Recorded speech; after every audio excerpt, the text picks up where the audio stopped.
నేను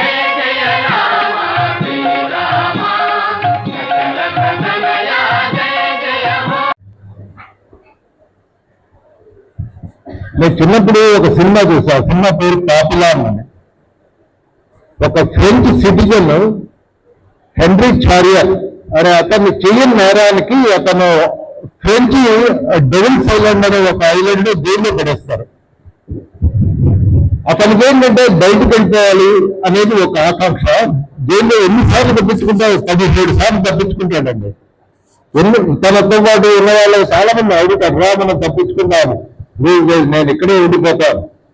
ఎందుకంటే ఎండిపోయిన కొబ్బరికాయలు ఉంటాయి కదా, బయటికి వాళ్ళు వర్క్ చేయడానికి వెళ్ళినప్పుడు ఆ కొబ్బరికాయలన్నింటినీ కలిపి తాడితో కట్టేసి ఒక తెప్పలాగా చేసుకుని ఒక చెట్ల కింద దాచుకున్నాడు. చివరికి తప్పించుకున్నప్పుడు దాని మీద కూర్చుని తేలితో అంటే చుట్టూతో ఐలాండ్ అనమాట, చుట్టూతో వస్తుంది నీళ్లు. ఆ దాని మీద కూర్చుని అలా తేలుతూ కొన్నాళ్ళకి ఏదో షిప్ కనిపించిన బతికి బయటకు వచ్చాడు.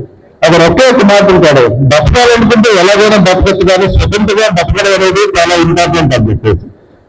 సో అలాగే మన ఆ సినిమా చూసిన తర్వాత మన రవీంద్ర గారి వీర్ సావర్కర్ కథ చెప్తే నాకు అనిపించింది అనమాట, ఎంత విల్ ఉండాలండి వీర్ సావర్కర్ గారికి. అక్కడ సాలిటరీ అని చెప్పేసి ఎవరైనా జైల్లో తప్పించుకుంటే తీసుకొచ్చేసి 6x6 కానీ 5x5 ఒక చిన్న సాలిటరీ సన్ కూడా రాదు, ఒక చిన్న హోల్ ఉంటుంది పైన, దాంట్లోంచి సన్న పడిపోయి ఉంటుంది అనమాట. వర్షం పడ్డా ఎండ వచ్చినా పొద్దున అంతా సాలిటరీలో ఉండాల్సిందే. అలా ఎండలో కానీ వర్షంలో కానీ వాళ్ళు ఎంత సఫర్ అయ్యారో.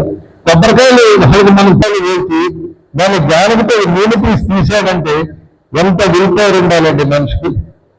10th పరీక్ష రాసి నేను పరీక్ష పాస్ అవ్వలేని వానికి ఆత్మహత్య చేసుకునే ఎంతో మంది కుర్రాళ్ళకి ప్రతి స్కూల్లోనూ మనం వీర్ సావర్కర్ కథని చెప్పి ఇదిరా స్ఫూర్తి అంటే ఇంత ధైర్యం మీరు మెలుకోవాలి, మీరు రాబోయే భారతదేశంలో మీరు ఎంతో అవసరం ఉంది, మీ అవసరం అని చెప్పగలిగిన story Veer Savarkar.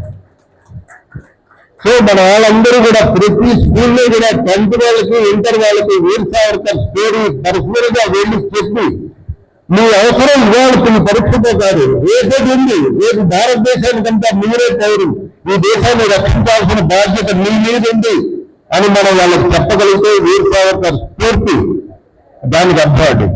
Thank you. ధన్యవాదాలు.